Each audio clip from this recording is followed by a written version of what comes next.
In this video, I'm going to teach you 7 things that you can do in the kitchen to reduce your anxiety and become a more confident home chef. I've always been interested in improving my skills in the kitchen, and I wondered if I can apply my skills as a therapist to the kitchen to help you at home. And hopefully by tip number 7, you'll find something that'll be really useful for you. So this first one is going to seem very basic and feel like a no-brainer, but it's worth noting because most of our answers are going to be too general. And that is identify your goals. Obviously, we're going to say, my goal is to be a better chef in the kitchen. But are you trying to be the next Gordon Ramsay, or are you trying to just have a few dishes underneath your belt so that you can cook weekly at home? Are you trying to make big dishes that will last you throughout the week? Are you trying to cook for your family? All of these are going to help you reduce that anxiety, because if your ultimate goal is to just have a few recipes, are you putting too much pressure on yourself by trying to learn more than you need to? And plus, if you're trying to make yourself a career out of being a chef, maybe it's better to get yourself into an actual class to learn proper techniques. Often in therapy, especially cognitive behavior therapy, we have a goals list that we go for, but we also have a problem list. If you're having trouble identifying that goal, identify what your problem is. Is your problem not having anything to eat throughout the week? If it is, maybe it's just worth learning a meal that you can cook on a large scale and then portion it out throughout the week. If your problem is that you want to impress your date by having a dinner night, then you just need to learn a few recipes that'll be a good date night to have. So, problem list to figure out what you're trying to solve, and then a goal list to identify the things that you're going to achieve. Now, the second one, again, may seem like a no-brainer, but I'm going to get a little bit more specific with it. And you're going to need to learn some actual cooking techniques and not just the recipes. There are thousands and thousands of YouTubers out there that have great recipes that you can find, but you can have the best cooking equipment, you can have the best recipes at home, but if you don't have the proper technique, it's not going to turn out the way that you see it turn out or the way that you want it to turn out. So 2 books that I recommend. One is The Professional Chef. This is an actual textbook by the Culinary Institute of America. And once you open this up and look at it, not only is it full of recipes of every variety, but it's also full of tons and tons of pages on actual cooking technique. You're going to learn how to make stocks. You're going to learn what to do with a roux, how to vary it from a blonde roux to a brown roux, that sort of thing. Goes through all the different vegetables, types of cuts of meat. And then my second textbook that I recommend is On Food and Cooking. And then this is a staple because it gets into the science of each food that you're trying to cook. So if you are trying to recreate a dish that you find on YouTube, but it's not turning out the way that it's intended to, this is going to help teach you what happens to meat as it's being seared, what happens to eggs as it's cooked, why your eggs might be coagulating when you're trying to make a chicken carbonara, and then teach you how to keep those eggs in a liquefied form for that pasta. So you got to remember, recipes plus great technique equals great cooking. Now, why do those 2 steps matter from a standpoint of removing your anxiety? Well, if you're trying to get into the kitchen and cook more, your anxiety is going to be ramping up if you don't have the proper equipment. You're going to be able to reduce a lot of that anxiety by taking a lot of that guesswork out.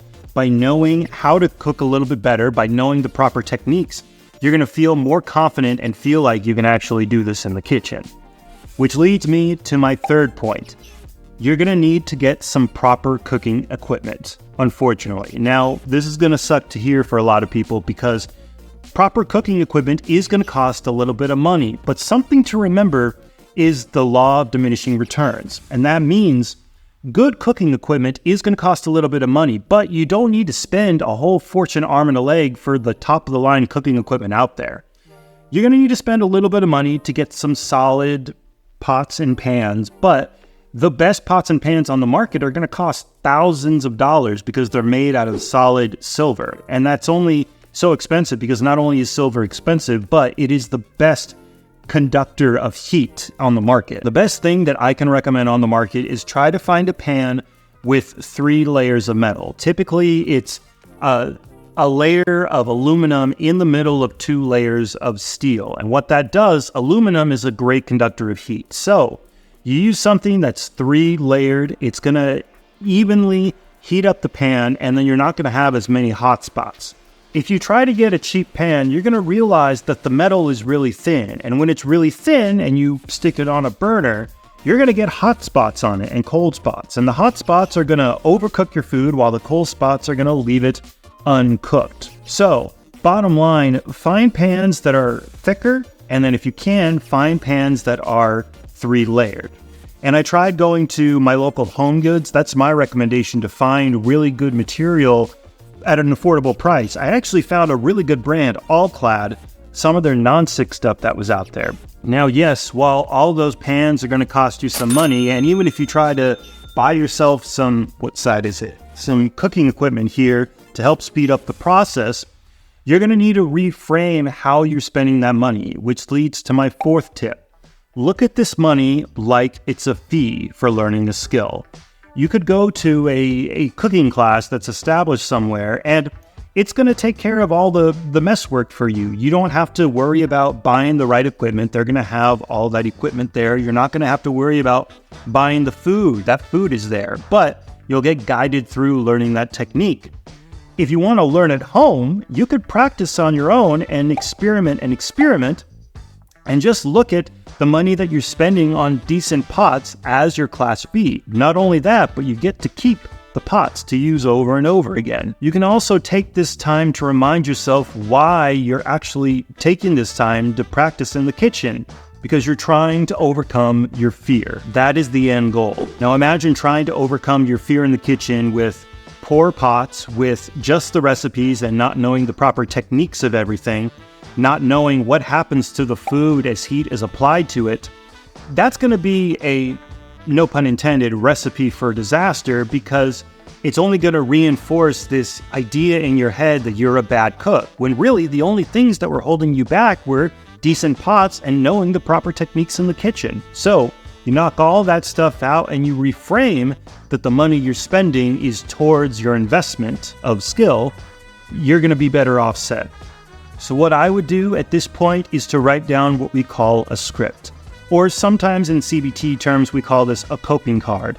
This is something that you can refer to back when you're feeling that anxiety come up, to remind yourself why you've spent money on decent cooking equipment, why you've taken the time to learn a few of these techniques, and why you're deciding to get back into the kitchen today to cook again. So tip number 5 may make you scratch your head, but I promise that there's a reason for this. When you're in the kitchen, don't think about your goal. Focus on the fear that you have. And the reason for this is that typically when we get into the kitchen and we feel the anxiety coming on, we try to talk ourselves into keep going. We may say, I'm doing this to learn a few new recipes. I may be doing this to prove to myself that I can actually do something. And then we may even be playing some music. We may be turning the TV on, and all that stuff can be very helpful to make the experience more enjoyable. But what that is sometimes called a neutralizing behavior. And that comes from the exposure therapy element of, the therapeutic process. In exposure therapy, we are exposing ourselves to the actual threat that's in front of us. And by exposing ourselves to that threat in a proper way without coping strategies that are neutralizing effects, we habituate to that fear. So oftentimes when we're in the kitchen doing something that scares us, it's better to just face the fear head on, literally face it head on, and try to overcome it that way. You can do this beforehand or prep yourself by asking yourself, what is the worst case scenario? Like literally, what is the worst thing that could happen as I think about it in my head? And we do this by asking, what's the worst case scenario? And then maybe what would this lead to? What would that lead to? And then what would this say about me? And we try to get down to one of two camps. It either means that I'm incompetent or it means that I'm unlovable. And then that tends to influence how we write our script. And that script or coping card is what we read to ourselves before we step back into the kitchen to remind ourselves why we are doing this. Why is it? To overcome our fear, which leads very nicely into step 6. Have a plan B. And this is definitely okay to do. A lot of times when I'm trying a new recipe, and this could go very poorly. I can ruin the meat, I can burn the pasta, whatever it is. So I always know that if this goes south, I can throw the food in the garbage and go out and get takeout, and it's perfectly okay.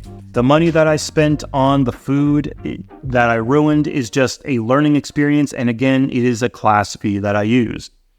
And you can add this to your coping card or your script by saying that failure, in this case, is an option, and it is perfectly fine. There's a common misconception that's been out there for decades, ever since I've been a child at least, that if you continue to do mistakes over and over again, it becomes a habit. But recent research has been showing that that's not necessarily true. When we make a mistake, we're more apt to learn from that mistake and then improve going forward. How do you think the professional athletes got to be where they're at? They made countless mistakes, but they learned from those mistakes. And you're going to be able to do it too in the kitchen. So if you make a mistake, it's a teachable moment. You learn not to turn the pan that high of a heat. It's one of the things that I had to learn when I moved into this place, because I'm used to cooking on a gas stove, and this is much more of an electric bottom heater. And that affects the pans, because even if I turn the heater down, that bottom pan is still going to be very, very hot, and it's going to take it more time to lose that heat, as opposed to a gas stove that instantly turns that heat off. So every new technique takes time to learn, and you're going to screw up, but screwing up is okay. And finally, step 7, and this is something that we all need to remember, is that you got to practice, practice, and practice. And doing it over and over again is the way that you're going to learn.